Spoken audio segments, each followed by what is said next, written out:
አሰላሙ አለይኩም ወራህመቱላሂ ወበረካቱ።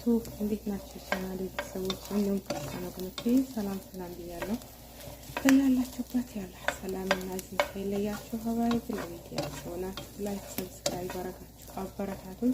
ቆያውን ላይክ ሰብስክራይብ ማድረጉ ምን ይቀንሳል? እስቲ ንገሩኝ አበረታቱኝ የሀገሬ ልጆች። እና ዛሬ በቆሎ የቆላው ነው ማለት ነው። እስቲ የሀገራችን ትውስታ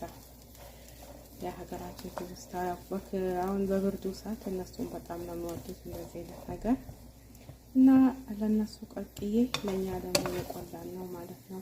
እዚህ ጋር ቡና ያፈላው ነው፣ አብረን እንጠጣለን። ቡና ተጠርታችኋል እንዳትቀሩ፣ አንድ ሰው ከቤቴ እንዳይቀር። ማሻአላ ተባረከላ። እና ባገኘነው አጋጣሚ ያው በራሳችን ጊዜ መስጠት ነው። አሁን ይሄ ቢቀቀልም ያተኛ ድርሻ እንበላለን። ስለዛ የኛን ድርሻ ለምን አንቆለም ብለን ማለት ነው የቆላን ነው እላችኋለሁ ሀባይብ።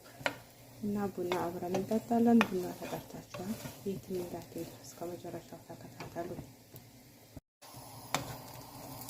ማሻአላ የደረሰ ነው። ላውጣው ወይስ ይቀረዋል? ላውጣው ነገሮች ለሙዚም የደረሰ ነው። ቡና ጠጡ። ቡና ተጠርታችኋል፣ አንድ ሰው እንዳይቀር። ዛሬ የመግሪብ ቡና ከኔ ጋር ናችሁ። ሰምታችኋል። ቡና የመተከተከች ነው፣ የዶሮ አይነት የሚመስል ቡና ማለት ነው። ማሻአላ ጉሉ ማሻአላ። እናንተም እንኳን ታካለ ሰርታችሁ ብሉ። ለራሳችን ነው ያለነው። ዘና ፈታ በሉ።